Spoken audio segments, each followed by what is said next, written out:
갑자기 내게 나타나준 너, 난 아무 말도 할 수가 없었지. 첫눈에 반한. So welcome student, आज का हमारा टॉपिक है practice set 2.1 part 6। Welcome to practice set 2.1 students. इसके पहले हमने 4 थ्योरम पढ़ लिया है। दैट इज़ फर्स्ट पढ़ा था हमने similarity and right angle theorem, उसके बाद से पढ़ा हमने ज्योमेट्रिक मीन थ्योरम, उसके बाद से पढ़ा हमने पाइथागोरस थ्योरम, फिर पढ़ा कन्वर्स ऑफ पाइथागोरस थ्योरम। तो ये आपको चारों थ्योरम आना चाहिए, चारों थ्योरम का एप्लीकेशन आना चाहिए। आपको अगर नहीं आ रहा तो आप वापस जाकर के चारों थ्योरम पहले एक बार देख लो, रिवाइज कर लो, रिकॉल कर लो। उसके बाद से हम लोग स्टार्ट करते हैं प्रैक्टिस सेट 2.1। और हमने जो बेसिक कॉन्सेप्ट पढ़ा था, आप वो बेसिक कॉन्सेप्ट भी एक बार रिवाइज कर लो। बेसिक कॉन्सेप्ट हमने याद है पढ़ा था पाइथागोरन ट्रिपलेट। तो पहला जो हमारा 2.1 का सम है, उस पाइथागोरन ट्रिपलेट के बेस पे ही सम दिया गया हमें। तो चलो स्टार्ट देखते हैं कि फर्स्ट वाला सम आप पाइथागोरस थ्योरम का जो 2.1 का फर्स्ट सम है वो देखो क्या लिखा है।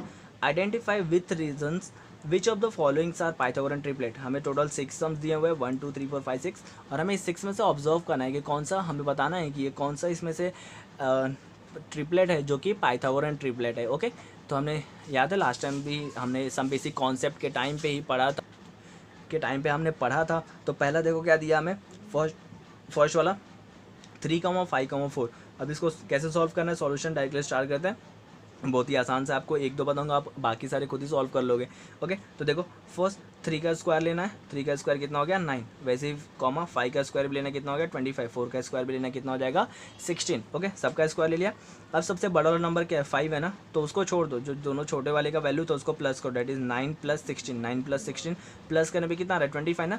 तो दिख रहा है जो बड़े वाले का स्क्वायर था, जब छोटे वाले दोनों के स्क्वायर का वैल्यू को प्लस किए तो दोनों का वैल्यू सेम आ गया ना। तो अब याद स्टेटमेंट लिखते थे हमने, क्या लिखना था, the square of the largest number.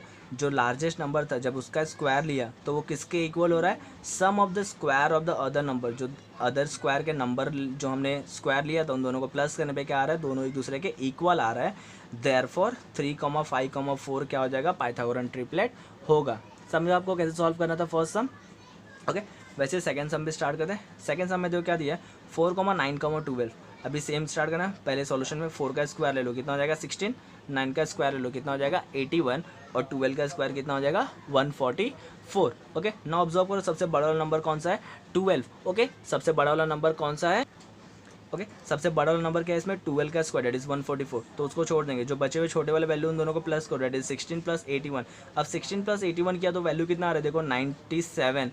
अब बड़े वाले के स्क्वायर को ऑब्जर्व करो, ये 144 है, ये 97 है, तो दोनों इक्वल है क्या, नहीं ये इक्वल नहीं है। तो यहाँ पे अगेन स्टेटमेंट में क्या लिखेंगे देखो, the square of the largest number is not equal to. देखो पहले वाले में इक्वल था इसके लिए हमने इक्वल लिखा, इसमें नॉट इक्वल है तो क्या लिखेंगे, is the square of the largest number is not equal to the sum of the square of the other 2 number. वो उसके इक्वल नहीं है, इसके लिए 4, 9, 12 is not a Pythagorean triplet. अगर इक्वल होगा तो हम लोग लिखेंगे कि वो पाइथागोरन ट्रिपलेट है, और नहीं होगा तो क्या लिखेंगे, is not a Pythagorean triplet. Okay, तो थर्ड वाला सम भी देखो स्टार्ट करते हैं फटाफट। मैं आपको बता दूँ, आपको अब तो सम समझ ही गया, बहुत आसान था ये सम सारे, तो आपको समझ गया कि सॉल्व कैसे करना है। तो चलो थर्ड वाला सम स्टार्ट करते हैं।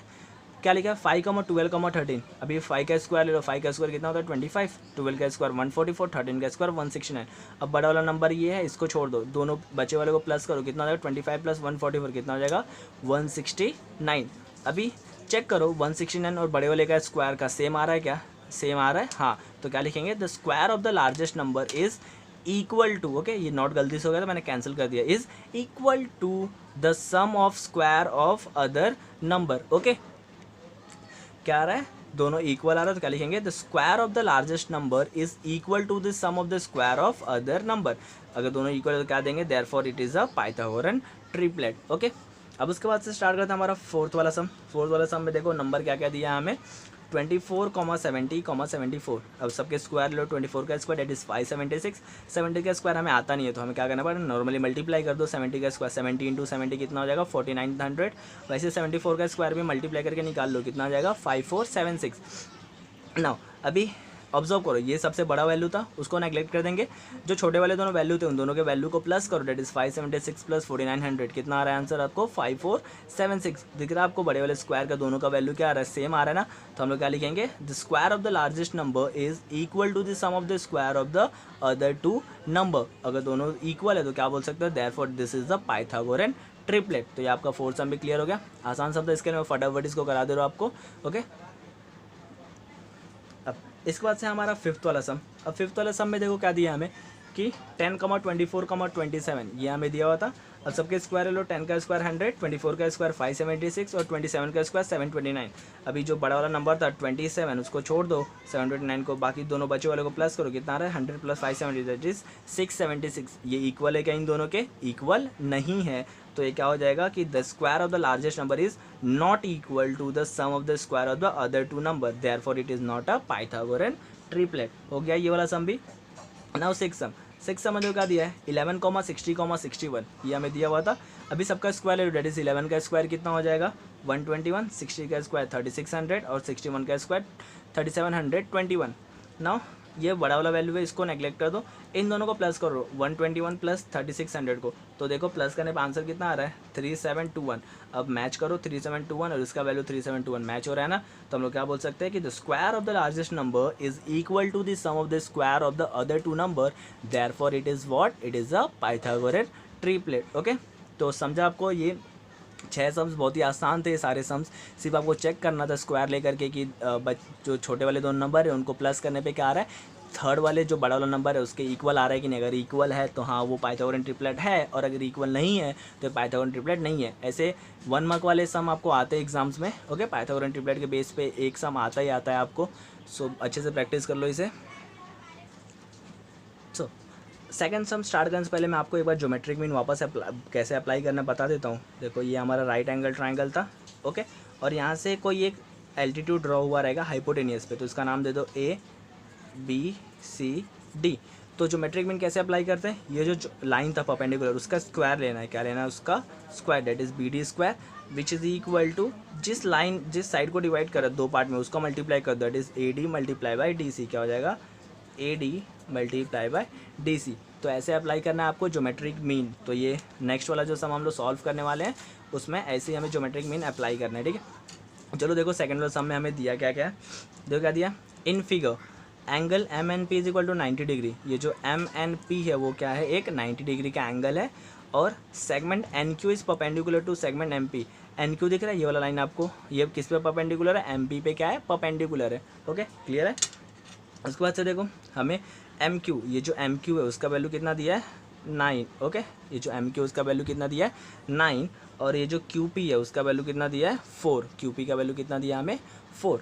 नाउ क्या फाइंड आउट करने बोल रहा है हमें, जो NQ है उसका वैल्यू फाइंड आउट करना है। तो बहुत आसान सा सम दिख रहा है, सिर्फ हमें ज्योमेट्रिक मीन अप्लाई करना है, हमें NQ का वैल्यू मिल जाएगा। लेकिन पहले गिवन लिख देते हैं। गिवन में क्या था, जो दिया था हमें लिख दो कि in triangle MNP this angle is 90 degree, और ये परपेंडिकुलर है किस पे, MP पे। लिख दिया NQ is perpendicular to MP, और हमें MQ का वैल्यू कितना दिया था 9, और QP का वैल्यू कितना दिया है 4, हमने लिख दिया वो। टू फाइंड क्या करना था हमें, इस NQ का वैल्यू फाइंड आउट करना है, यहाँ पे बोला गया था, तो टू फाइंड में वो लिख दिया। नाउ सॉल्यूशन में याद रखो डायरेक्टली हम लोग ज्योमेट्रिक मीन अप्लाई नहीं कर सकते। ओके, पहले हमें बताना पड़ेगा कि कौन सा लाइन किस पे परपेंडिकुलर है। तो क्या लिखेंगे, इन ट्रायंगल MNP के जो NQ है वो NQ किसके परपेंडिकुलर है, MP पे क्या है, परपेंडिकुलर है। अगर MP पे परपेंडिकुलर है तो हम लोग क्या अप्लाई कर सकते हैं उसमें, ज्योमेट्रिक मीन। तो so therefore by geometric mean, अब ज्योमेट्रिक मीन का फॉर्मूला क्या था, NQ का square, NQ square which is equal to MQ multiply by QP। तो बन गया NQ square which is equal to MQ, that is MQ multiply by QP। अब MQ और QP का वैल्यू पुट करो, MQ का वैल्यू कितना था 9, और QP का वैल्यू कितना है 4। तो 9 4 से कितना होता है 36, तो NQ का वैल्यू कितना आ गया 36। लेकिन हमें NQ स्क्वायर का वैल्यू आया 36। ओके, हमें सिर्फ NQ ढूंढना था, तो स्क्वायर हटाने के लिए क्या करना पड़ेगा, taking square root on both side. तो दोनों साइड क्या लेंगे, स्क्वायर रूट लेंगे, तो यहाँ का स्क्वायर कैंसिल हो जाएगा, और वहाँ पे रूट आ जाएगा, दैट इज रूट ऑफ 36। अब 36 का स्क्वायर है 6 का ना, तो रूट से बाहर क्या हो जाएगा 6, और इसका कोई भी सेंटीमीटर मीटर नहीं दिया, तो इसके लिए NQ का वैल्यू कितना हो जाएगा 6 यूनिट। तो बहुत ही आसान सा सम था ये सेकंड वाला, सिर्फ हमें ज्योमेट्रिक मीन अप्लाई करना है। अप्लाई करने से पहले हमें लिखना क्या रहता है वो आप ध्यान से देख लो, कि ट्रायंगल का नाम लिखना है और कौन सा उस पर लाइन परपेंडिकुलर है वो आपको बताना पड़ेगा। उसके बाद से डायरेक्टली ज्योमेट्रिक मीन आप अप्लाई करो, हमें आंसर मिल जाएगा। ओके, स्टार्ट करते हैं हमारा थर्ड वाला सम। थर्ड वाले समय में दिया क्या है, देखो in figure QPR is equal to 90 degree. ये जो फिगर दिया उसमें QPR ये वाला एंगल कितना दिया हमें, पूरा एंगल कितना दिया 90 डिग्री। और क्या बोला है, सेगमेंट जो PM है, ये जो PM है वो क्या है, परपेंडिकुलर है, किस पे परपेंडिकुलर है, QR पे परपेंडिकुलर दिख रहा है आपको। उसके बाद से and Q dash M dash R, Q dash M dash R मतलब तीनों क्या है, एक लाइन में आ रहा है, डेट इज कोलिनियर पॉइंट्स बना रहा है। और जो PM है, ये जो PM है उसका वैल्यू कितना दिया है 10, और जो QM का वैल्यू कितना दिया है 8। अब क्या फाइंड आउट करने बोल रहा है हमें, क्यू आर का वैल्यू फाइंड आउट करना, ये जो पूरा क्यू आर है वो वैल्यू फाइंड आउट करने बोल रहा है। तो डायग्राम देख के आपको समझ में आ गया रहेगा कि हमें ज्योमेट्रिक मीन का वैल्यूज 2 दिया हुआ है, सिर्फ इसका अप्लाई करेंगे तो हमें एम आर मिल जाएगा। और पूरा क्यू आर ढूंढने के लिए क्या करना पड़ेगा, एम आर और क्यू एम को प्लस करना पड़ेगा। तो हमें क्या करना है, पहले इसमें ज्योमेट्रिक मीन अप्लाई करके ये वैल्यू ढूंढना है और उसके बाद से इन दोनों को प्लस कर देना, तो हमें पूरा क्या मिल जाएगा, क्यू आर। तो पहले स्टेप बाय स्टेप जाते हैं, पहले गिवन लिखते हैं। गिवन में क्या दिया है कि इन ट्रायंगल पी क्यू आर, एक पी क्यू आर ट्रायंगल है जिसमें क्यू पी आर का वैल्यू कितना है, ये पूरा एंगल कितना है 90 डिग्री, और एक लाइन है जो पी एम परपेंडिकुलर, किस पे परपेंडिकुलर है, वो क्यू आर पे क्या है, परपेंडिकुलर है।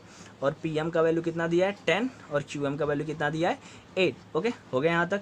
उसके बाद से टू फाइंड में क्या करने बोल रहा है हमें, क्यू आर फाइंड आउट करने बोल रहा है। ओके, सो लिख दिया हमने। टू फाइंड में क्या करना है, हमें क्यू आर का वैल्यू फाइंड आउट करना है।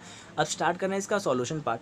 सॉल्यूशन पार्ट में देखो पहले क्या लिखना पड़ेगा, हमें बताना पड़ेगा ना कि कैसे अप्लाई किया हमने ज्योमेट्रिक मीन और क्यू अप्लाई किया।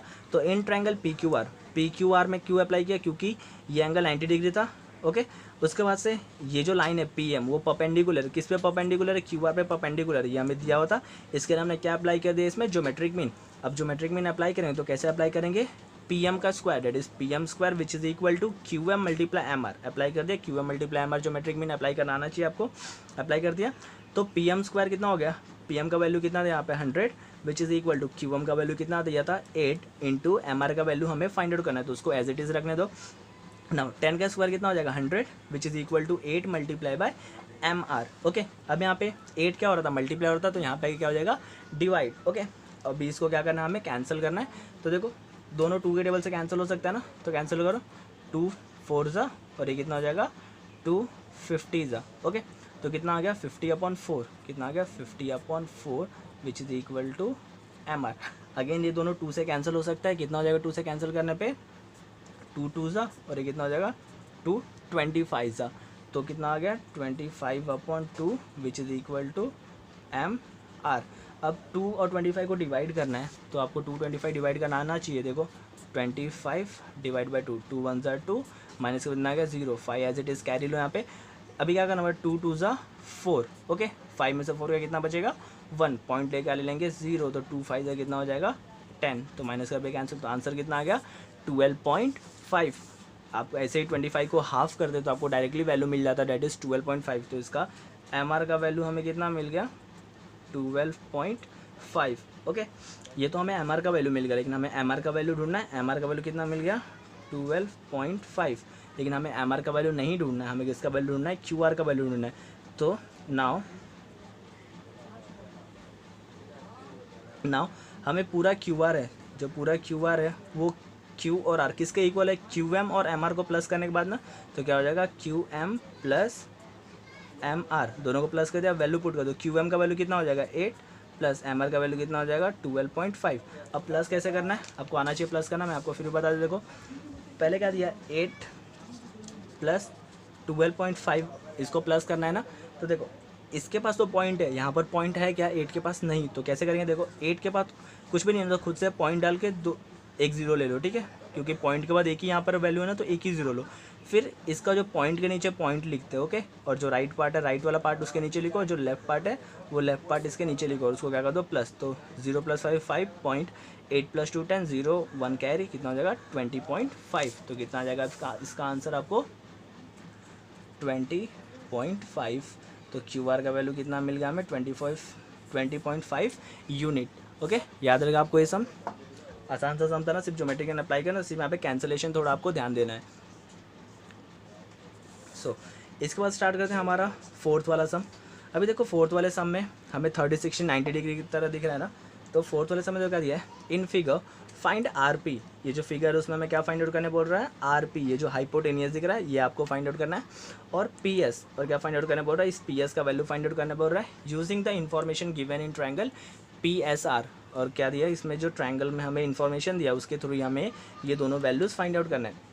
तो देखो पहले ट्रायंगल में दिया क्या है, एक ट्रायंगल है पी एस आर जिसमें एस का वैल्यू कितना है 90 डिग्री है, और इसका वैल्यू 30 डिग्री दिया, और इस एस आर का वैल्यू 6 दिया हुआ है। ओके, सो ये 90 है 30 है, अगर मैं कैसे भी प्रूफ कर दूँ कि ये एंगल कितना आ जाएगा 60 डिग्री, तो हम लोग इसमें 30 60 90 अप्लाई करके हम लोग निकाल सकते हैं। तो इसको 60 डिग्री कैसे प्रूफ करें, तो आपको पता रहेगा sum of all angles is what 180 degree ना। तो in triangle P S R तीनों एंगल को प्लस करो, angle P plus angle S plus angle R which is equal to कितना हो जाएगा 180 डिग्री। नाउ पी का वैल्यू कितना था 30, तो 30 पुट किया, प्लस एंगल एस का वैल्यू कितना 90, तो 90 पुट किया, प्लस एंगल आर का वैल्यू कितना है 1 R as it is which is equal to 180। अब 30 प्लस 90 कितना होता है 120 plus angle R which is equal to 180। Now 120 यहाँ पे प्लस है, आपको वहाँ पे क्या करना है माइनस, तो 180 माइनस 120 हो जाएगा और एंगल आर यहीं पे रहने वाला है। तो angle R as it is which is equal to 180 minus 120 क्या होता है 60। ओके, तो आपका आंसर कितना है एंगल आर का वैल्यू 60। तो हमने क्या प्रूफ कर दिया, ये जो एंगल आर था जो हमें वैल्यू नहीं पता था उसका वैल्यू कितना आ गया 60 डिग्री। तो अब हम लोग क्या बोल सकते हैं, देखो यहाँ पे ट्रायंगल 30 60 90 डिग्री ट्रायंगल बन गया ना, तो क्या बनेंगे ये वाला ट्रायंगल था that is P S are, वो क्या हो गया हमारा 30 60 90 डिग्री ट्रायंगल। अभी 30 60 90 डिग्री ट्रायंगल हो गया तो उसका हम लोग जो प्रॉपर्टी अप्लाई करते हैं that is side opposite to 30 degree और साइड अपोजिट टू 60 डिग्री, वो भी हम लोग अप्लाई कर सकते हैं। तो चलो पहला हमें क्या ढूंढना था, हमें ढूंढना है ये जो एस आर है, हमें क्या ढूंढना है आर पी का वैल्यू ढूंढना है ना। तो हम लोग चलो अप्लाई कर साइड अपोजिट टू 30 डिग्री, तो हाफ ऑफ हाइपोटेनियस हो जाएगा, तो मिल जाएगा ना हाइपोटेनियस का वैल्यू। तो देखो नाउ ये सेकंड पार्ट है हमारा, पहले ये वाला है, ठीक है। तो side opposite to 30 degree, side opposite to 30 degree क्या हो जाएगा 30 डिग्री का अपोजिट वाला कौन सा साइड है एस आर ना, तो लिखो S R which is equal to half of hypotenuse. ये तो हमें फॉर्मूला था ना हाफ ऑफ हाइपोटेनियस, हाइपोटेनियस का नाम क्या R P. Now S R का वैल्यू कितना दिया था हमें 6 दिया हुआ है। ओके, एस आर का वैल्यू यहाँ पे 6 दिया, तो एस आर का वैल्यू 6 पुट करो which is equal to half as it is multiply R P भी as it is.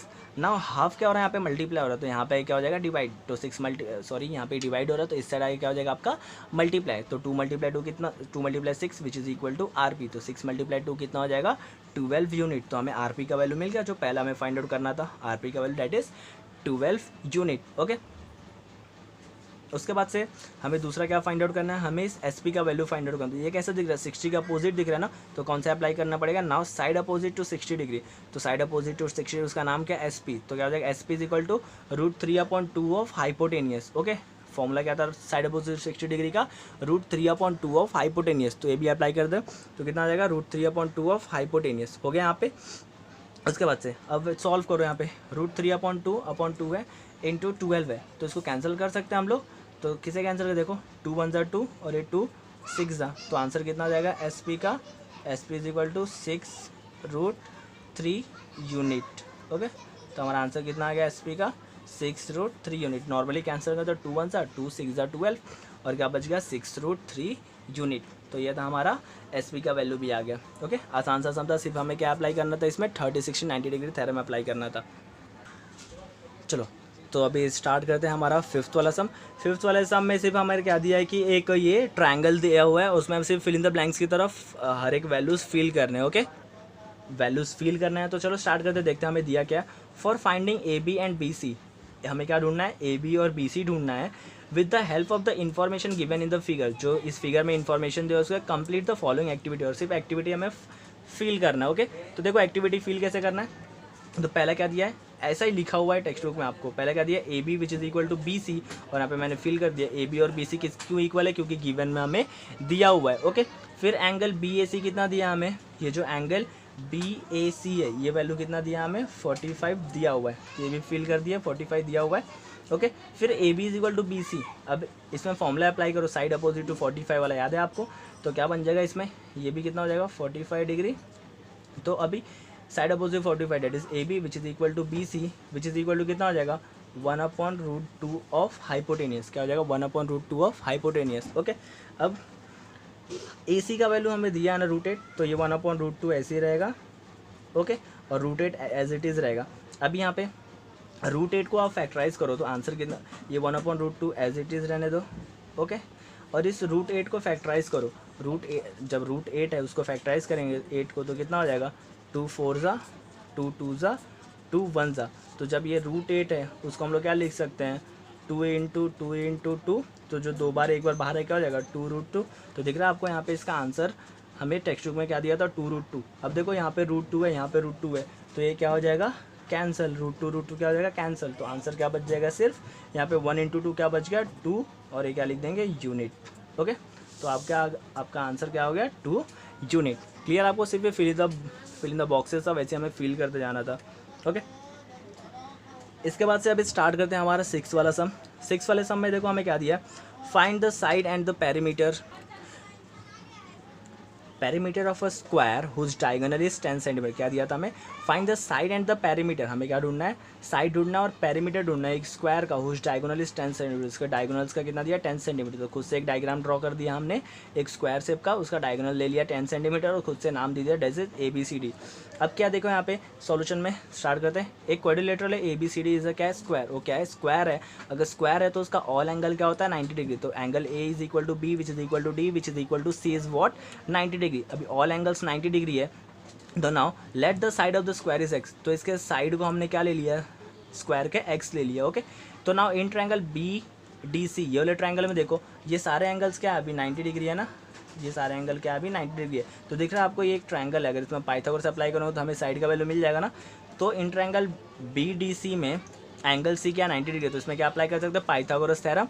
Pythagoras theorem apply कैसे करेंगे, ये जो 90 डिग्री सामने वाला that is BD square which is equal to BC square plus DC square. तो put किया वहाँ पे, अब वैल्यू पुट करो, आपको देखो क्या लिखा था, x square plus x square कितना हो जाएगा 2x स्क्वायर, और ये 10 का स्क्वायर कितना हो जाएगा 100। अब 2 यहाँ पे डिवाइड है, यहाँ के क्या हो जाएगा डिवाइड है, वहाँ पे क्या हो जाएगा एक्स स्क्वायर। तो 2 कितना हो जाएगा 2 1 ज़ा 2 50 ज़ा। ओके, तो यहाँ पे हमारा एक्स स्क्वायर कितना आ गया 50। ओके, अभी एक्स स्क्वायर 50 है लेकिन हमें सिर्फ एक्स का वैल्यू फाइंड आउट करना, तो क्या हो जाएगा X is equal to root of 50। अब क्या करना पड़ेगा, 50 को फैक्टराइज करना पड़ेगा।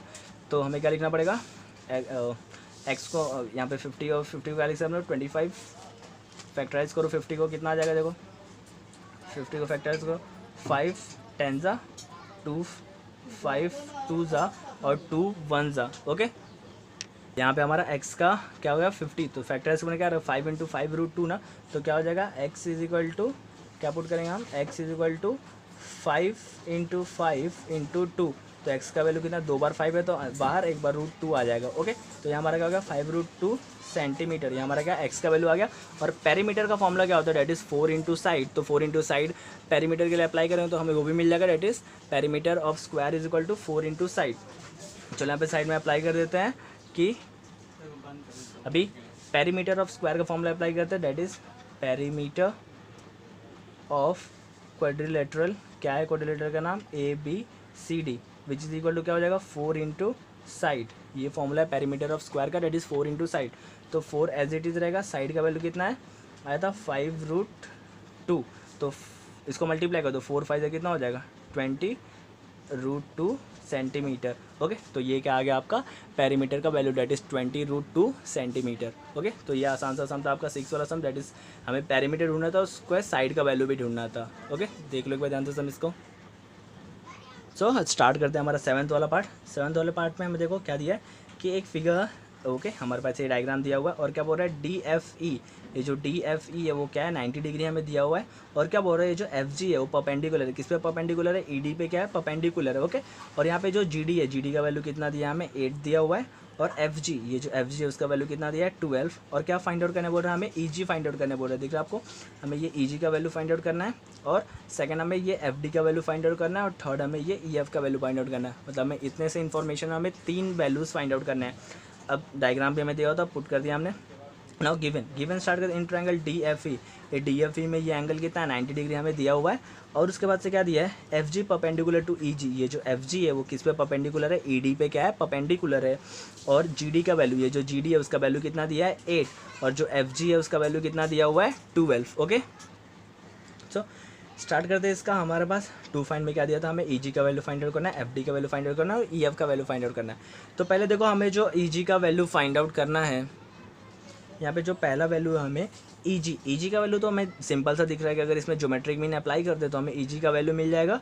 और उसके बाद से यहाँ पे एक ट्रायंगल दिख रहा है आपको DGF, अगर इस ट्रायंगल में पाइथागोरस अप्लाई करेंगे तो हमें ये साइड का वैल्यू मिल जाएगा क्योंकि एंगल 90 डिग्री है। और सेम इस ट्रायंगल में अगर पाइथागोरस अप्लाई करेंगे तो वो वैल्यू भी हमें मिल जाएगा। ठीक है, तो तीनों स्टेप पता चल गया। पहले इसमें ज्योमेट्रिक मीन अप्लाई करना है तो हमें EG मिल जाएगा, फिर ये वाले ट्रायंगल में पाइथागोरस अप्लाई करना है तो DF मिल जाएगा, फिर अगेन ये वाले ट्रायंगल में पाइथागोरस अप्लाई करना है तो हमें क्या मिल जाएगा EF मिल जाएगा। ओके, सो स्टार्ट करते सॉल्यूशन। फर्स्ट वाला क्या इन ट्रायंगल DFE, ये ट्रायंगल DFE में ये क्या है एंगल F क्या है 90 डिग्री है, तो हमने लिख दिया DFE is equal to what 90 degree. And ये जो FG है वो किस पे परपेंडिकुलर है, ED पे क्या है परपेंडिकुलर है। ये हो गया यहाँ तक। उसके बाद से बाय ज्योमेट्रिक मीन, अभी ज्योमेट्रिक मीन से हमें क्या पता चल रहा है कि अभी ज्योमेट्रिक मीन कैसे अप्लाई कर सकते हैं इसमें कि FG का square, that is FG square which is equal to what E G multiply by G D, ऐसे अप्लाई कर देंगे ज्योमेट्रिक मीन। कैसे? F G square which is equal to G multiply by G D, apply कर देंगे geometric mean. उसके बाद से अभी एफ जी का वैल्यू कितना है? 12 का स्क्वायर। एफ जी का वैल्यू कितना था? 12, तो उसका वैल्यू पुट किया 12 और square as it is which is equal to E G multiply by 8। तो ई जी वैसे ही रहेगा मल्टीप्लाई बाई जी डी का वैल्यू हमें दिया था 8, तो 8 पुट कर दिया। नाउ 12 का स्क्वायर कितना होता है? 144 which is equal to E G multiply by 8। Okay, now 8 क्या हो रहा है यहाँ पे? मल्टीप्लाई, तो इस साइड आगे क्या हो जाएगा? वो divide 144/8 which is equal to E G. अब इसको कैंसिलेशन करना है तो हमें ई जी का वैल्यू मिल जाएगा। तो देखो दोनों 2 से कैंसिल हो सकता है, तो किससे कैसे कैंसिल होगा? देखो कैंसिल करो इसको, तो किससे कैंसिल हो जाए? देखो 8 1 ज़ा 8, सॉरी ये किससे करो? 2 4 ज़ा 8, और ये किससे करो? 2 7 ज़ा और 2 2 ज़ा। तो कितना आ गया आंसर हमारा? 72/4 which is equal to E G. Okay, again इसको कैंसिल करो 2 से, तो ये कैंसिल डायरेक्टली 4 से भी कैंसिल हो सकता है ये, या फिर 2 से कैंसिल कर। चलो देखो 2 2 ज़ा 4, और ये 2 3 ज़ा, और ये 2 6 ज़ा, फिर 2 1 ज़ा, और ये 2 18 ज़ा। तो हमारा जो ईजी है उसका वैल्यू, ई जी का वैल्यू कितना आ गया? 18। Okay, 18 unit. समझा आपको कैंसिलेशन कैसे किया हमने? ई जी का वैल्यू कितना आ गया? 18 यूनिट।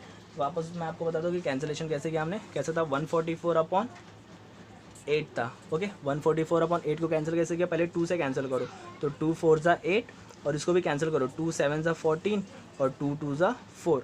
अगेन इसको कैंसिल करो 2 2 ज़ा 4, और ये 2 36 ज़ा। ओके, नाउ अगेन 2 1 ज़ा, और ये 2 18 ज़ा। तो हमारा आंसर कितना आ गया? 18। तो हमें ई जी का वैल्यू कितना मिल गया? 18 यूनिट। तो फर्स्ट वाला हमें जो ढूंढना था हमने ढूंढ लिया। वैसे ही हमें सेकेंड वाला वैल्यू भी ढूंढना है। ओके, तो सेकेंड वाला वैल्यू ढूंढने के लिए अभी हमने यहाँ पे क्या ढूंढ लिया? ई जी का वैल्यू ढूंढ लिया। नाउ अभी डी एफ जी स्टार्ट करना है हमें। तो अभी हमें किसका वैल्यू ढूंढना था? हमें एफ डी का वैल्यू ढूंढना था। नाउ कौन सा वैल्यू ढूंढना है? हमें एफ डी का वैल्यू ढूंढना है। तो देखो यहाँ पे ये जो ट्रायंगल एफ डी जी है, वो ट्रायंगल में ये एंगल क्या है? 90 डिग्री है ना। अगर ये एंगल 90 डिग्री है तो हम लोग इसमें क्या अप्लाई कर सकते हैं? Pythagoras theorem. अब अगर इसमें पाइथागोरस थ्योरम अप्लाई करते हैं तो हमें क्या मिल जाएगा? इस दोनों साइड का हमें वैल्यू दिया था ऑलरेडी, तो हमें क्या मिल जाएगा? यहाँ पे एफ डी का वैल्यू मिल जाएगा। तो चलो स्टार्ट करते हैं हमारा सॉल्यूशन। क्या लिखा? In triangle D F G. कौन से ट्रायंगल में काम कर रहे हैं? डी एफ जी में। तो लिख दिया, कॉमा एंगल जी। इसमें कौन सा एंगल 90 डिग्री है? एंगल जी का वैल्यू क्या है? 90 डिग्री है। अब अगर एंगल जी का वैल्यू 90 डिग्री है तो हम लोग क्या अप्लाई कर सकते हैं इसमें? Pythagoras theorem. तो पाइथागोरस थ्योरम अप्लाई करो। ये 90 डिग्री है, इसके जस्ट सामने that is F D square which is equal to क्या हो जाएगा? G D square plus G F square हो गया यहाँ पे। ना डी एफ स्क्वायर का वैल्यू हमें तो ढूंढना था, उसको एज इट इज़ लिखेंगे। उसके बाद से हमें दूसरा कौन सा? जी डी का। अब देखो आप यहाँ पे जी डी का वैल्यू, जी डी स्क्वायर है तो जी डी का वैल्यू कितना दिया था? 8 दिया ना, तो 8 का स्क्वायर ले लिए, प्लस जी एफ का वैल्यू कितना है? 12, तो उसका क्या ले? 12 स्क्वायर। नाउ 8 का स्क्वायर कितना होता है? 64, प्लस 12 का स्क्वायर कितना होता है? 144। ये हो गया। Now D F square as it is रहेगा विच इज इक्वल टू, अब इन दोनों को प्लस करो तो देखो 4 + 4 कितना हो जाएगा? 8, 4 + 6 10, 10 का 0 1 कैरी, और यहाँ पे सिर्फ 1 है तो 1 + 1 कितना हो जाएगा? 2। नाउ डी एफ स्क्वायर, हमें तो सिर्फ डी एफ का वैल्यू ढूंढना है ना, हमें क्या ढूंढना है? सिर्फ F D that is D F का वैल्यू ढूंढना है, ना कि उसका स्क्वायर का वैल्यू ढूंढना है। तो अभी क्या करना पड़ेगा? हमें स्क्वायर को हटाना पड़ेगा। तो अब स्क्वायर को जब यहाँ पे इस इक्वल टू को इस साइड है, जब स्क्वायर को उस साइड भेजेंगे तो वो क्या हो जाता है? उस साइड जाके स्क्वायर रूट हो जाता है और यहाँ का स्क्वायर हट जाता है। अब ये √208 है, तो √208 हमें फैक्टराइज करके उसका वैल्यू निकालना है। ओके, तो चलो फैक्टराइजेशन देखते हैं कि √208 को कैसे फैक्टराइज कर सकते हैं। क्या था हमारा वैल्यू? √208 ये था, उसको क्या करना? फैक्टराइज करना। तो फैक्टराइज करना स्टार्ट करो 208 को। लास्ट में क्या है? 8 है, तो किससे फैक्टराइज होगा? 2 से। तो देखो 2 1 ज़ा 2, और 0 का एज इट इज़ लिखेंगे, फिर 2 4 ज़ा 8 हो गया। अगेन 2 से फैक्टराइज हो सकता है, 2 5 ज़ा 2 2 ज़ा हो गया। अगेन ये 2 से हो सकता है, 2 2 ज़ा, तो कितना? 2 2 ज़ा 4, यहाँ पे 4 चलेगा, कितना बच गया? 1, तो कितना हो जाएगा? 12, तो 2 6 ज़ा 12। ना अगेन 2 से फैक्टराइज करो, 2 1 ज़ा 2 13 ज़ा। अब 13 किसी के टेबल में आता है? नहीं, 13 किसी के टेबल में नहीं आता, इसके लिए उसको 13 1 ज़ा ही कर देंगे। तो हमारा फैक्टराइजेशन क्या हो गया? देखो रूट ऑफ क्या क्या बचेगा? 2 × 2 2 × 2 इंटू अगेन 2 × 2 2 × 2 × 13। तो अभी लास्ट में भी मैंने बताया था आपको कि जब रूट के अंदर दो चीज़ें सेम रहती है तो वो क्या हो जाएगा? एक बार बाहर आ जाता है। तो यहाँ पे देखो 2 × 2 कितने बार है? 2 बार है, तो एक बार बाहर आ जाएगा रूट। ओके, फिर मल्टीप्लाई अगेन ये 2 2 2 बार है तो एक बार बाहर आ जाएगा, और रूट में क्या बच जाएगा? सिर्फ 13। तो आंसर कितना हो जाएगा? 4√13। तो 208 का जब सॉल्व करेंगे तो हमें आंसर कितना आ रहा है? 4√13। तो अभी लिख दिया 4√13, और हमें सेंटीमीटर मीटर नहीं, कुछ भी नहीं दिया, इसके लिए क्या लिखेंगे? उसका यूनिट लिखेंगे। क्लियर है आपको यहाँ तक?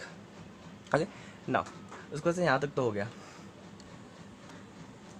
हमने डी एफ का वैल्यू ढूंढ लिया, 4√14 यहाँ तक हो गया। नाउ अभी कौन सा ढूंढना हमें, ये जो ई एफ है, ई एफ का वैल्यू ढूंढना है। तो ई एफ का वैल्यू ढूंढने के लिए देखो ये वाला ट्रायंगल में एफ जी ई, इसमें ये एंगल 90 डिग्री है, मतलब सामने वाला क्या होगा, हाइपोटेन्यूज। तो इसमें क्या अप्लाई कर सकते हैं हम लोग, पाइथागोरस थ्योरम। तो चलो लिखते हैं कौन सा triangle, G E F, that is G E F, ये ट्रायंगल है। इसमें कौन सा एंगल 90 डिग्री, एंगल जी का वैल्यू क्या है, 90 डिग्री है। अगर एंगल जी का वैल्यू 90 डिग्री है तो हम लोग क्या अप्लाई कर सकते हैं, पाइथागोरस थ्योरम। तो इसमें पाइथागोरस थ्योरम अप्लाई करो ट्रायंगल में। तो 90 डिग्री सामने वाला ये है ना हाइपोटेन्यूज, तो इसका square that is E F का square which is equal to E G square plus G F square हो गया यहाँ पे। नाउ वैल्यूज पुट करना है इसमें भी। देखो ई जी का वैल्यू कितना दिया यहाँ पे, देखो ई जी का वैल्यू हमें दिया हुआ था, ई जी का वैल्यू हाँ यहाँ पे हमने फाइंड आउट किया था, ई जी का वैल्यू इज 18, तो वहाँ पे क्या लिखते हैं 18 का स्क्वायर प्लस जी एफ का वैल्यू हमें ऑलरेडी 12 दिया था, तो उसका वैल्यू पुट कर दिया 12 का स्क्वायर दैट इज 144। अब इसको प्लस करो तो देखो 4 + 4 कितना हो जाएगा 8, 4 + 2 6 और 1 + 3 कितना हो जाएगा 4। Now E F square equal to कितना आ गया 4 6 8, लेकिन हमें सिर्फ ई एफ का वैल्यू ढूंढना ना कि ई एफ स्क्वायर का। तो इसके लिए इसका स्क्वायर वहाँ भेजेंगे तो वहाँ जाके क्या हो जाएगा, वो रूट हो जाएगा और यहाँ से स्क्वायर हट जाएगा। अब क्या करना है हमें यहाँ पे इस √468 को हटा कैंसिल करना है। ओके तो चलो देखते हैं ये कैंसिल कैसे होगा। तो 468 यहाँ पे लिख लेते हैं, हमारा क्या था आंसर यहाँ पे देखो √468। ओके क्या है √468। अब इस 468 को फैक्टराइज करते हैं, देखते हैं हमारा आंसर कितना आने वाला है। 468 किससे फैक्टराइज होगा, 2 से। देखो 2 2 ज़ा 4, 2 3 ज़ा 6, 2 4 ज़ा 8 हो गया फैक्टराइजेशन। अगेन 2 से करो, 2 1 ज़ा, फिर 2 1 ज़ा अगेन, फिर 2 7 ज़ा 14। अभी नाउ कितना आ गया 117 आ गया। ओके तो इसको फैक्टराइज करने क्या करना पड़ेगा, अभी देखो ये तो 2 से डिवाइड होने वाला नहीं है, तो क्या है देखो 1 + 1 2, 2 + 7 कितना होता है 9 ना, तो 3 से जाने वाले, तो कितना होगा 3 और इसको कैंसिल कर दो, 3 3 ज़ा 9 होगा, कितना बचेगा 2 बचा तो 27, तो 3 9 ज़ा 27। अगेन ये कितने से कैंसिल होने वाला है 3 से, 3 1 ज़ा 3 3 ज़ा, अगेन ये कितना आने वाला है 13 और ये 1 ज़ा। तो देखो इसका फैक्टराइजेशन क्या आ गया हमारा, √2 × 2, ये जो था 2 × 2 और ये कितना हो गया इंटू 3 × 3 × 13। तो अब जो 2 बार है वो एक बार बाहर आ जाएगा, तो एक बार बाहर आ गया, ये भी 2 बार है तो एक बार बाहर आ जाएगा और रूट में क्या बच जाएगा सिर्फ 13। तो 2 3 कितना होता है 6 √13। तो इसका आंसर कितना आ गया हमें 6 √13। तो यहाँ पे इसका आंसर लिख दो, कितना आ जाएगा ई एफ का 6 √13। ये हमारा क्या हो गया ई एफ का आंसर आ गया। तो देखो हमें जो जो 3 वैल्यू ढूंढने थे हमने तीनों वैल्यू निकाल लिया यहाँ पे। देखो हमें ई जी ढूंढना था, ई जी का वैल्यू हमने निकाल लिया, हमें डी एफ ढूंढना था, डी एफ का वैल्यू भी निकाल लिया, उसके बाद से हमें ई एफ ढूंढना था तो हमने ई एफ का वैल्यू भी निकाल लिया। तो ये जो छोटा सा सम आपका। ओके अब स्टार्ट करते हैं हमारा 8 वाला सम। ओके 8 समय देखो क्या दिया, हमें सिर्फ ये स्टेटमेंट इतना ही दिया हुआ था, ये बाकी हमें खुद से करना था। तो 8 समय देखो क्या दिया, find the diagonal of a rectangle. हमें एक रेक्टेंगल दिया हुआ है, ठीक है, और क्या बोल रहा है उसका डायगोनल फाइंड आउट करो, whose length is 35 centimetre and breadth is 12 centimetre. इसका लेंथ कितना दिया 35 सेंटीमीटर और ब्रेथ का वैल्यू कितना दिया 12 सेंटीमीटर। तो चलो खुद से सॉल्यूशन में एक रेक्टेंगल ड्रॉ कर देते हैं, इसका नाम क्या देते हैं हमने PQRS। एक रेक्टेंगल खुद से ड्रॉ कर दिया हमने और ये क्या हो गया हमारा PR क्या हो गया, एक डायगोनल हो गया। ओके नाउ हमें लेंथ का वैल्यू कितना दिया था 35, तो लेंथ मतलब जो लंबाई है उसका वैल्यू कितना दिया 35 सेंटीमीटर और जो ब्रेथ है ओके ब्रेथ का वैल्यू कितना दिया हमें 12 सेंटीमीटर ना। अभी हमें क्या फाइंड आउट करने बोल रहा है, ये डायगोनल का वैल्यू फाइंड आउट करने बोल रहा है। तो दिख रहा है जब ये डायगोनल ड्रॉ किया तो इसमें दिख रहा है कैसा, ये एक ट्रायंगल बन गया ना। तो अगर देखो और हमें ये 2 साइड का वैल्यू पता है तो अगर मैं कैसे भी प्रूव कर दूँ कि ये जो एंगल एस है वो क्या है 90 डिग्री, तो मैं इसमें पाइथागोरस अप्लाई करूँगा तो क्या मिल जाएगा हमें, हाइपोटेन्यूज का वैल्यू मिल जाएगा सामने वाले का। तो अभी देखो हमें स्टार्ट करते सॉल्यूशन। हमें क्या दिया था कि ये जो PQRS क्या है, एक रेक्टेंगल है। तो रेक्टेंगल की प्रॉपर्टी आपको पता ही होगा कि रेक्टेंगल के ऑल एंगल्स का वैल्यू कितना होता है 90 डिग्री। तो therefore angle P is equal to angle Q which is equal to angle R which is equal to S और which all is equal to 90 degree. All angles का value कितना है, that is 90 degree. Now in triangle PSR, हमने जो ये triangle लिया है PSR, अब इस ट्रायंगल में देखो सारे एंगल्स का वैल्यू यहाँ पे कितना हो गया 90 डिग्री, ये एंगल भी 90 डिग्री, ये एंगल भी 90 और ये एंगल भी 90 डिग्री। तो इन ट्रायंगल PSR में ये एंगल हमने क्या प्रूफ कर दिया कि एंगल कितना है 90 डिग्री। अगर वो एंगल 90 डिग्री है तो उसमें क्या अप्लाई कर सकते हैं हम लोग, पाइथागोरस थ्योरम। चलो स्टार्ट करते हैं। इन ट्रायंगल PSR ले लिया हमने, कौन सा एंगल 90 डिग्री है, एंगल एस का वैल्यू क्या है 90 डिग्री। देयरफॉर क्या अप्लाई करेंगे उसमें हम लोग, पाइथागोरस थ्योरम। अभी पाइथागोरस थ्योरम अप्लाई करो तो पाइथागोरस थ्योरम कैसे अप्लाई होगा, 90 डिग्री के सामने डेट इज हाइपोटेनियस, क्या हो जाएगा PR² which is equal to PS² plus SR² हो गया, अप्लाई कर दिया ना। उसमें वैल्यू पुट करो, PR का तो वैल्यू हमें ढूंढना था तो एज इट इज़ रहेगा। PS का वैल्यू कितना दिया है देखो 12, तो 12 का स्क्वायर हो गया, प्लस SR का वैल्यू कितना है 35, तो 35 का स्क्वायर हो गया। नाउ अब सबके स्क्वायर ले लो, तो PS दैट इज 12 का स्क्वायर कितना हो जाएगा 144 और 35 का स्क्वायर कितना हो जाएगा 125। Okay now P R square as it is रहेगा विच इज़ इक्वल टू, इन दोनों को प्लस करो, 5 + 4 9, 2 + 4 6 और 2 + 1 3 और 1 एज इट इज़ रहेगा, तो 1369 आ गया। नाउ ये वैल्यू आया पी आर स्क्वायर का, लेकिन हमें ढूंढना क्या है, सिर्फ पी आर ढूंढना है। ओके, डेट इज हमें सिर्फ डायगोनल ढूंढना है, ना कि स्क्वायर ऑफ डायगोनल ढूंढना है। तो हमें क्या करना पड़ेगा, स्क्वायर को वहाँ भेज देंगे तो क्या हो जाएगा, रूट हो जाएगा। तो पी आर का वैल्यू कितना आ जाएगा, √1369। अब इसको इसमें ही नहीं छोड़ सकते रूट में, तो हमें क्या करना पड़ेगा, इस रूट को सॉल्व भी करना पड़ेगा। ओके, तो अभी 1369 रूट सॉल्व करने के लिए मैं आपको बता दूँ कैसे सॉल्व करना है। अगर हमें 1369 हमें पता नहीं कि किसका स्क्वायर है, तो क्या करेंगे, देखो ये क्या है, √1369। अगर √16 रहता तो हम लोग क्या करते, डायरेक्टली 4 लिख देते थे। अगर √25 रहता तो डायरेक्टली क्या लिख देते थे, 5 लिख देते थे। लेकिन हमें 1369 किसका स्क्वायर है पता नहीं, तो इसको स्क्वायर ढूंढना पड़ेगा। क्या हो जाएगा, 1369 कैसे ढूंढना है मैं आपको बताता हूँ। देखो ये लिख दिया 1369, अब पीछे से दो नंबर का पेयर बनाते जाओ, ये दो नंबर का पेयर बन गया। ओके, अब अगर एक नंबर सिंगल बचता है तो उसको एक ही नंबर लेते हैं। लेकिन याद रखो इसमें टेबल कैसा पढ़ना है, हमेशा सेम नंबर पर, जैसे 1 × 1 = 1, 2 × 2 = 4, 3 × 3 = 9, 4 × 4 = 16। ऐसे ऐसे सेम नंबर वाले टेबल इसमें अप्लाई कर रहे हैं। ओके, तो अभी स्टार्ट करते हैं। देखो इसमें 13 है। अब कौन सा ऐसा नंबर लेंगे जो 13 सेम नंबर पे मल्टीप्लाई करने पे 13 से बड़ा ना हो, 13 हो या फिर 13 से छोटा हो। तो देखो 3 × 3 = 9 होता है, 4 × 4 = 16, 16 बड़ा हो जाए तो क्या लेंगे, 3 दो बार लिखेंगे। देखो 3 × 3 कितना होता है, 9। ओके, और एक बार आंसर यहाँ पे लिख देंगे खुद से। ओके, ये दो बार लिखना पड़ेगा हमें, दैट इज़ 3 × 3 = 9 और आंसर एक बार खुद से 3 लिखेंगे ऊपर। अब इसको क्या करना है, इसको प्लस करना है, इसको माइनस करना है। ओके, तो 3 + 3 कितना हो जाएगा, 6, और ये 13 - 9 कितना हो जाएगा, 4। और अभी 6 ये बड़ा नंबर है, 4 छोटा हो गया, तो हमें क्या करना पड़ेगा, ये दोनों को एक साथ, अभी ये पेयर है ना, तो अकेले 6 को नहीं कॉपी कर सकते, हमें दोनों को एक साथ कॉपी करना पड़ेगा, डेट इज 69। तो 4 6 9 दोनों कॉपी कर दिया। अब यहाँ पे सेम वापस ऐसा, ये 6 है, तो 6 में ऐसा कौन सा नंबर लेंगे जिसको मल्टीप्लाई करने पे, जैसे अगर मान लो मैं लिखता हूँ 4 × 4, तो हमें सेम नंबर ही से मल्टीप्लाई करना है। तो कौन सा ऐसा नंबर लेंगे इसको मल्टीप्लाई करने पे 4 6 9 है, तो हम सारे नंबर का तो देख नहीं सकते, तो लास्ट में देखो इसका क्या है, 9 है ना, तो कौन से टेबल के सेम नंबर वाले में 9 आता है, या तो 3 × 3 में 9 आता है, या फिर 7 × 7 वाले में 49 आता है। ओके, इन्हीं दोनों में सिर्फ 9 आता है ना, तो हमें 3 वाला लेंगे तो बहुत ज़्यादा छोटा हो जाएगा, 63 × 3 करेंगे तो इसके लिए हमें क्या करना पड़ेगा, इसको 7 से मल्टीप्लाई कर देते हो। किससे मल्टीप्लाई करो, 7 × 7। अब 7 7 से कितना होता है, 49, 49 का 9, 4 कैरी, फिर 7 6 से कितना होता है, 42, 42 + 4 कितना हो जाएगा, 46, तो ये हो गया 46। अब इसको हमारा ये 0 0 आ गया, तो हमारा आंसर कितना आया, 37। तो ये किसका स्क्वायर था, 1369, डेट इज़ 37 का। ओके, तो यहाँ पे हमारा आंसर कितना आ गया, 37, और ये सेंटीमीटर में था, तो हाँ इसको किस में लिख देंगे, 37 सेंटीमीटर। ओके, ना 8 सम हो गया। अभी देखते हैं हमारा 9th वाला सम। 9th वाला सम में देखो हमें दिया क्या है, in figure m is the mid point of Q R. ये जो m है वो किसका मिड पॉइंट है, ये पूरे क्यू आर का क्या है, मिड पॉइंट है, ये हमें दिया हुआ है। और क्या बोल रहा है, angle P R Q which is equal to 90 degree. ये जो एंगल पी आर क्यू है वो क्या है, value 90 degree. So prove that क्या करने बोल रहा है हमें, पी क्यू स्क्वायर कहाँ पे है, अब देखो P Q square which is equal to 4pm square. 4pm square मतलब इसका 4pm square minus 3pr square, मतलब इसका वैल्यू भी दिया है, ये वैल्यू भी हमें लेना है और ये भी लेना है। ठीक है, मतलब इन तीनों लाइन का यूज़ करके हमें प्रूफ करना है। तो चलो गिवन स्टार्ट करते। गिवन में क्या दिया है, m is the mid point of R Q. m क्या है, मिड पॉइंट है किसका, आर क्यू का, और ये जो एंगल पी आर क्यू है वो क्या है, 90 डिग्री। तो लिख दिया गिवन में। उसके बाद से टू प्रूफ क्या करना था हमें, सो टू प्रूफ में लिख देते हैं कि टू प्रूफ में जो हमें प्रूफ करना था, P Q square which is equal to 4pm square minus 3pr square लिख दिया यहाँ पे ना। अभी प्रूफ पार्ट स्टार्ट करते हैं इसका। देखो प्रूफ पार्ट में पहले याद रखो, इसमें हमारे पास टोटल 3 स्टेप सॉल्व करने हैं। पहले देखो, पहले in triangle P R M, ये जो छोटा वाला ट्रायंगल दिख रहा है आपको, इस ट्रायंगल में पाइथागोरस अप्लाई करना है।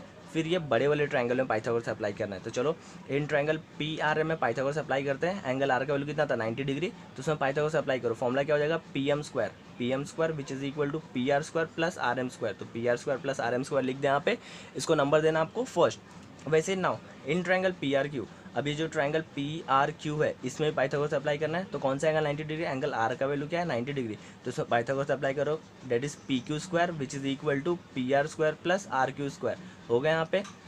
नाउ अब यहाँ पे ध्यान दो, P R square plus R Q को हम लोग क्या लिख सकते हैं, ये जो पूरा आर क्यू का वैल्यू है उस आर क्यू को क्या लिख सकते हैं हम लोग, R M plus M Q. तो इस पूरे आर क्यू की जगह पे क्या लिख देंगे, R M plus M Q, और ये स्क्वायर एज इट इज़ आ जाएगा। क्लियर वहाँ पे। नाउ ये ऐसे रहेगा P Q square which is equal to P R square plus, अभी ये कैसा दिख रहा है, A plus B the whole square ना, कैसा दिख रहा है, A plus B the whole square, तो फॉर्मूला क्या हो जाता है, A square plus 2ab plus B square. देखो कैसे अप्लाई हुआ, ये कैसा दिख रहा है, A plus B the whole square, तो फॉर्मूला अप्लाई करो इसमें, A square that is R M का स्क्वायर प्लस 2ab, तो ए क्या था, आर एम था, और बी क्या था, एम क्यू था, plus B square that is M Q का स्क्वायर। तो अप्लाई कर दिया फॉर्मूला यहाँ पे। Now P Q square as it is रहेगा, ये जो दिख रहा है आपको यहाँ पे पी आर स्क्वायर, तो हमने क्या किया, अभी देखो यहाँ पे पी आर स्क्वायर के जगह पे हमने यहाँ पे क्या प्रूफ कर दिया था कि अभी यहाँ पे देखो हमें एज इट इज़ लिख दिया P Q square which is equal to, अब ये क्या था, पी एम स्क्वायर कैसे आया, यहाँ पे देखो यहाँ पे क्या बच गया था, P R square plus R M square ना, तो P R plus R M square क्या था हमारा, पी एम स्क्वायर ना, तो इसकी जगह पूरे के पे क्या लिख सकते हैं हम लोग, पी एम स्क्वायर, तो ये पूरा हटा के क्या लिख दिया यहाँ पे, P M square plus 2 into R M into M Q plus M Q square as it is रहेगा। ओके, यहाँ तक क्लियर है ना।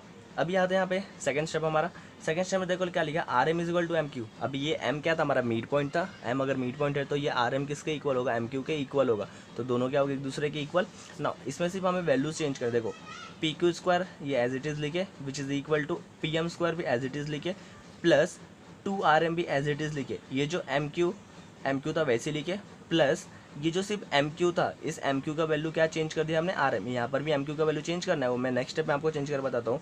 तो पहले यहाँ पे जो आर एम था, इस आर एम की जगह मैं क्या लिख सकता हूँ, एम क्यू लिख सकता हूँ, तो इस एम क्यू को हटा के वहाँ पे क्या लिख दिया, आर एम का स्क्वायर।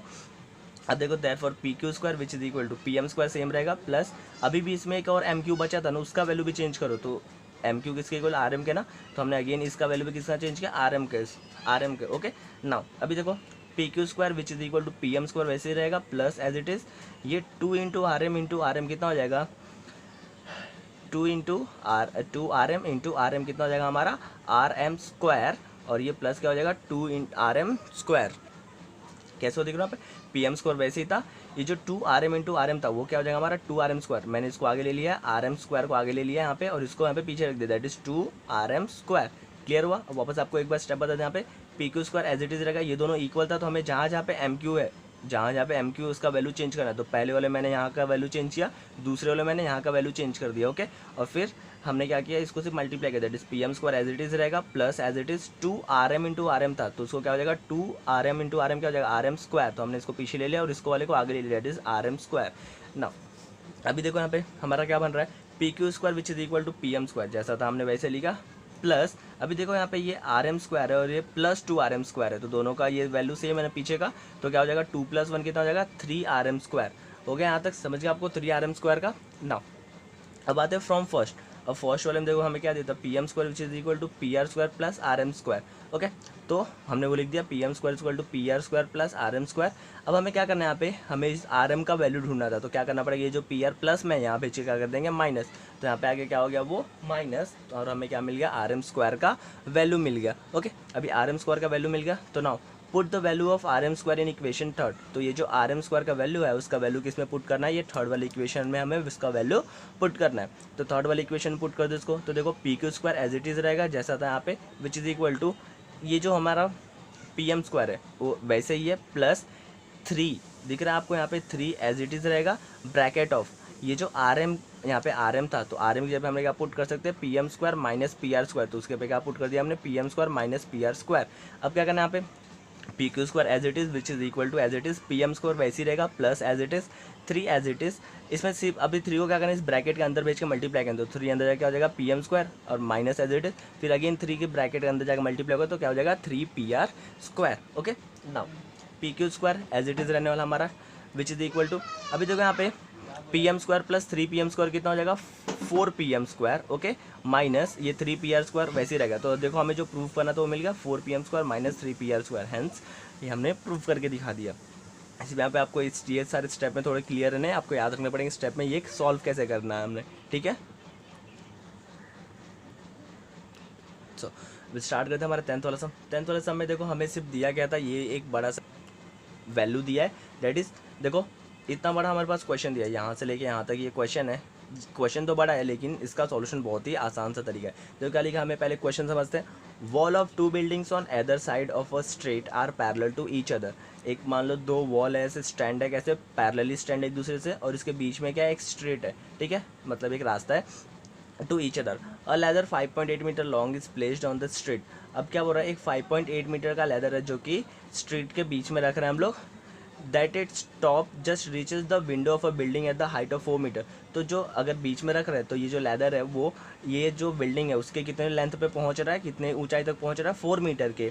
और दूसरे साइड ये कितने दूसरे साइड के बिल्डिंग पे कितने डिस्टेंस तक पहुंच रहा है, 4.2 मीटर तक। Okay, turning the ladder over the other side of the street, its top touches the window of the other building at a height of 4.2 metre. तो दूसरे बिल्डिंग में कितना टच करा, 4.2 मीटर। तो क्या बोल रहा है, find the width of the street. तो ये जो स्ट्रीट का विथ है, इसकी चौड़ मतलब ये कितना लंबा है वो हमें फाइंड आउट करना है। क्या था क्वेश्चन, वापस बता दो आपको। पहले दो बिल्डिंग है, ठीक है, और उसके बीच में क्या है, एक रास्ता, डेट इज एक स्ट्रीट है। अब क्या बोल रहा है कि यहाँ पे हम लोग अगर एक लेदर रख रहे हैं तो लेदर का लेंथ कितना है, 5.8 मीटर का। तो जो फर्स्ट बिल्डिंग है, फर्स्ट बिल्डिंग को कितना हाइट पे टच कर रहा है, 4 मीटर पे। और सेकंड बिल्डिंग को जब इस साइड करेंगे ऐसा वर्टिकली, ऐसा रखेंगे हम लोग थोड़ा सा स्लांट हाइट की तरह, तो ये कितना बन जाएगा हमारा, कितने पे टच कर रहा है, 4.2 मीटर का। ओके, तो ये हमारा डायग्राम बन गया। हमें देखो ये 4 मीटर हमें वैल्यू दिया हुआ था, 5.8 मीटर लेदर, यहाँ पे 5.8 मीटर का लेदर, और यहाँ पे क्या था, ये 4.2 मीटर का दूसरा बिल्डिंग का हाइट। तो पहले डिनोट कर देते कि ये डायग्राम में हमारा हमने किसको क्या क्या पार्ट लिया है। तो ये जो ए बी है और डी सी वो क्या था हमारा, हाइट ऑफ द बिल्डिंग। तो A B and C D is the height of the building. हमारा क्या हो गया, ए बी और सी डी क्या हो गया, height of the building. And ये जो बी सी है वो बी सी क्या था हमारा, is the length of the street. B C क्या हमारा, लेंथ ऑफ द स्ट्रीट। ये जो पूरा स्ट्रीट है ना हमारा बी सी। और ए ई एंड ई डी, ये जो ए ई और ई डी है वो क्या था हमारा, length of the ladder. Okay, ये जो ए ई और ई डी क्या है हमारा, length of the ladder, ladder की लंबाई है। ओके, नाउ अभी स्टार्ट करते हैं हमारा फर्स्ट टर्म। अभी देखो, अगर हमें इस ट्रायंगल में ऑब्जर्व करें, अगर हमें इसका पूरा BC का वैल्यू ढूंढना है तो BC का वैल्यू ढूंढने से देखो, अगर मैं कैसे प्रूव कर दूं कि ये जो एंगल है वो 90 डिग्री है, तो इसमें पाइथागोरस अप्लाई करेंगे तो ये वैल्यू मिल जाएगा। सेम इसमें भी अगर ये 90 डिग्री प्रूव करके इसमें भी पाइथागोरस अप्लाई करेंगे तो ये वैल्यू मिल जाएगा। फिर दोनों क्या करेंगे, ऐड कर देंगे तो हमें पूरा BC का वैल्यू मिल जाएगा।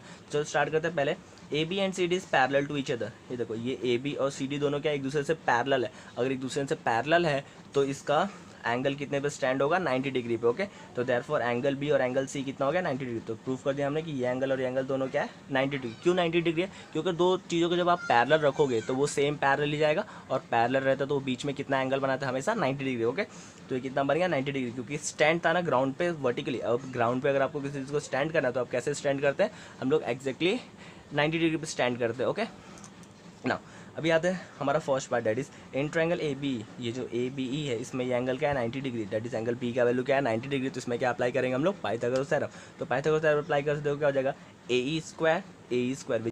सो हमारा क्या हो गया, A B square plus B square. That is क्या बन जाएगा, ये हमारा यहाँ पे A B square plus B square. अब वैल्यूज पुट करो यहाँ पे, ए का वैल्यू कितना जाएगा, 5.8 का स्क्वायर जो हमें दिया था, ए का वैल्यू 5.8 उसका square, which is equal to A B का वैल्यू कितना दिया, 4, तो उसका वैल्यू कितना जाएगा, 4 का स्क्वायर प्लस बी स्क्वायर। ना 5.8 का square which is equal to 30, 5.8 को 2 बार मल्टीप्लाई करेंगे तो आंसर कितना आ जाएगा, 33.64। 5.8 को कैसे मल्टीप्लाई, देखो यहाँ पे 5.8 इंटू 5.8 मल्टीप्लाई करो तो आंसर कितना जाएगा, 464।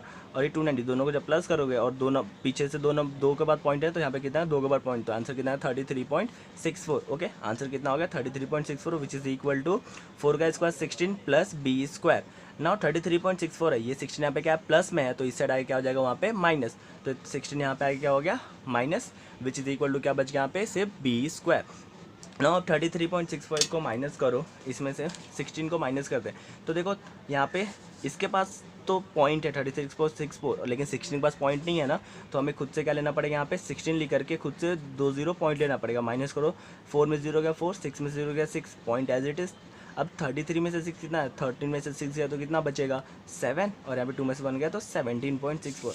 आंसर कितना हो गया हमारा 17.64, which is equal to what, B square. ना हमें बी स्क्वायर का वैल्यू ढूंढना था कि सिर्फ बी का वैल्यू ढूंढना है, सिर्फ हमें बी का वैल्यू ढूंढना है, तो यहाँ पे क्या करना पड़ेगा, स्क्वायर इस साइड आगे क्या हो जाएगा स्क्वायर रूट, तो बी यहाँ पे सिंगल हो गया और वहाँ पे उस साइड क्या हो गया वो रूट आ गया, तो रूट कितना 17.64। अब 17.64 रूट को सॉल्व करने के लिए पॉइंट में है ना, तो याद रखो पॉइंट का वैल्यू निकालना थोड़ा सा टफ पड़ेगा आपके लिए, तो क्या करना पड़ेगा यहाँ पे, देखो पीछे 2 नंबर के बाद पॉइंट है तो पॉइंट हटाने के लिए क्या करना पड़ेगा, नीचे दो जीरो ले लेंगे।